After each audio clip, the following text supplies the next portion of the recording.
rain garden is a recessed garden that collects stormwater runoff from surrounding impervious areas such as rooftops and paved surfaces.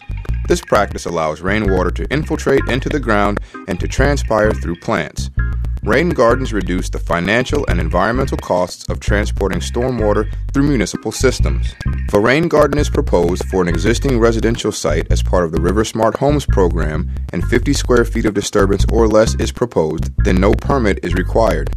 Rain gardens for new construction projects where 50 square feet or more of land disturbance is proposed, a permit is required and the applicant must follow standard land development processes. Additionally, the rain garden will require an approved stormwater management, erosion and sediment plan and building permit. Participants in the RIVERSMART Homes program who intend to build a rain garden must first determine the size and location of the rain garden before construction begins. Generally, rain gardens should be placed at least 10 feet from a building foundation to prevent basement flooding or saturation of the area around the building's foundation.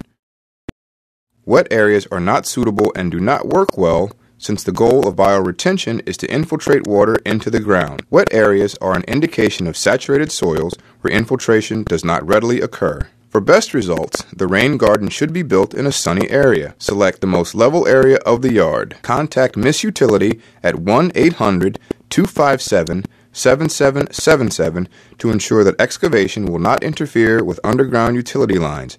If buried utility lines are damaged, then the penalty for failing to contact Miss Utility can be up to $1,000 per offense plus the cost of utility line repairs.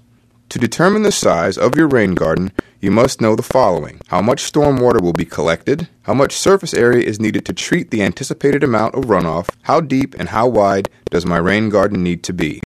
Measure the square footage to determine the amount of stormwater runoff an impervious area will produce.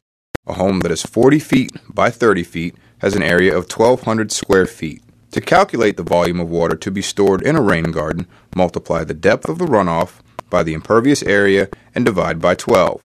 Based on our previous calculation, the homeowner needs a garden that can hold at least 50 cubic feet or measuring 10 feet by 5 feet by 1 foot.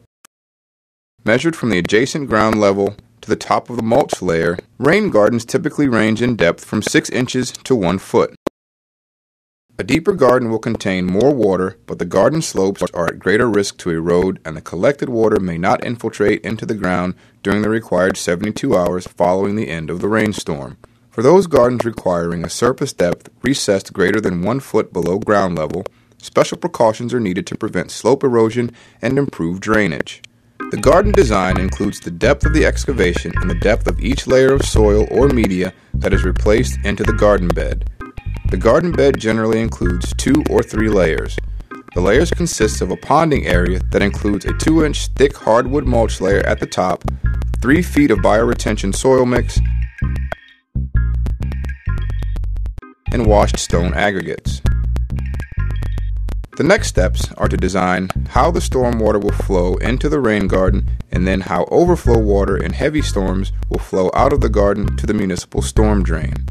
There are 3 basic ways to design how stormwater drains into a rain garden. Water draining from a sloped yard can drain naturally as long as there is sufficient bed of native grasses to prevent erosion and filter any sediment carried by the stormwater. Sediments will clog a rain garden. Water draining quickly from a rooftop or paved surface can be carried by either a closed pipe or an open drain.